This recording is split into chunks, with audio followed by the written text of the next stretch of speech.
তোমরা হয়তো ভাবছো ক্যাপকাটে বাংলা লেখা যায় না, তাহলে এই ভিডিওটি তোমার জন্য। মাত্র 2 মিনিটে শিখে যাবে কিভাবে সহজে ক্যাপকাটে সুন্দর করে বাংলা লেখা যায়। আর এই ভিডিওটা অবশ্যই শেষ পর্যন্ত দেখতে থাকো। তো চলো মোবাইল স্ক্রিনে শুরু করি। তো আমরা এখানে ক্যাপকাটটাকে ওপেন করে নেব এবং উপরে পাচ্ছি আমরা নিউ প্রজেক্ট, এর উপরে ট্যাপ করব। নিউ প্রজেক্টের উপর ট্যাপ করার পর বন্ধুরা এখানে আমরা একটি ফটো থাম্বনেল সিলেক্ট করে নেব। এখানে আমি একটি ফটো সিলেক্ট করে নিলাম এবং নিচে এডিট করে নেব। এডিট করার পর বন্ধুরা এখানে আমরা নিচে পাচ্ছি এডিট অডিও, এর উপরে ট্যাপ করব। এখান থেকে অডিও সিলেক্ট করে আপনি যে অডিওর উপরে ভয়েসটি লিখতে চান সেই অডিওটি এখানে আপনি সিলেক্ট করবেন। তো আমি এখানে ট্যাপ করে একটি অডিও এখানে আমি সিলেক্ট করে নেব। অডিওটি এডিট করে নিলাম। নেওয়ার পরে এখানে আমি লিখবো যে ক্যাপকাটে বাংলা লেখা যায় না। তো এখানে যদি আমি লিখি তো নিচে আমরা পাচ্ছি এই বারের মধ্যে আমরা ব্যাক হয়ে বেরিয়ে আসবো। ব্যাক হয়ে বেরিয়ে আসার পর এখানে পাচ্ছি আমরা নিচে টেক্সট, এই যে পাচ্ছি এখানে টেক্সট, এর টেক্সটের উপরে আমরা ট্যাপ করব। এখানে ট্যাপ করার পর এখানে পাচ্ছি আমরা এডিট টেক্সট, এখানে পাচ্ছি এডিট টেক্সট, এর উপরে ট্যাপ করব। এডিট টেক্সটের উপরে ট্যাপ করার পর বন্ধুরা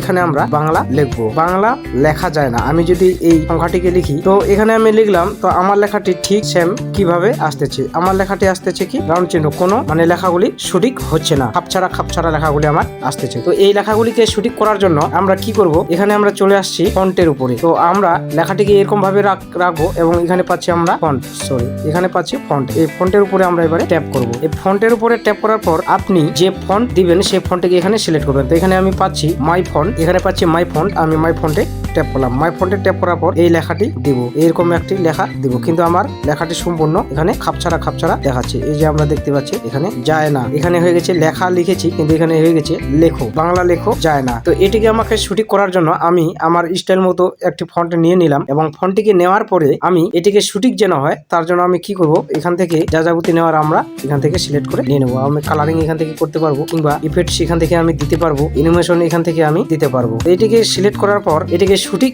লেখাটি করার জন্য আমরা কি করব, ব্যাক হয়ে বেরিয়ে আসবো। ব্যাক হয়ে বেরিয়ে আসার পর বন্ধুরা এই যে এখানে আমরা উপরে দেখতে পাচ্ছি সেটিংস, এই যে এখানে পাচ্ছি সেটিংস, এই সেটিংস এর উপরে আমরা এবারে ট্যাপ করব। সেটিংস এর উপর ট্যাপ করার পর বন্ধুরা এখানে পাচ্ছি অ্যাপ ল্যাঙ্গুয়েজ, এখানে পাচ্ছি ইংলিশ, এই ইংলিশের উপরে এবারে আমরা ট্যাপ করব। ইংলিশের উপর ট্যাপ করার পর এখানে আমরা একটি উর্দু লেখা পাচ্ছি, এই যে এখানে উর্দু লেখা পাচ্ছি, এর উপরে ট্যাপ করব। এখানে ট্যাপ করার পর উপরে পাচ্ছি আমরা ডোন্ট, এর উপরে ট্যাপ করব। ডোন্ট করার পর বন্ধুরা আমাদের ক্যাপকাটটি ঠিক এরকম ভাবে চলে আসবে।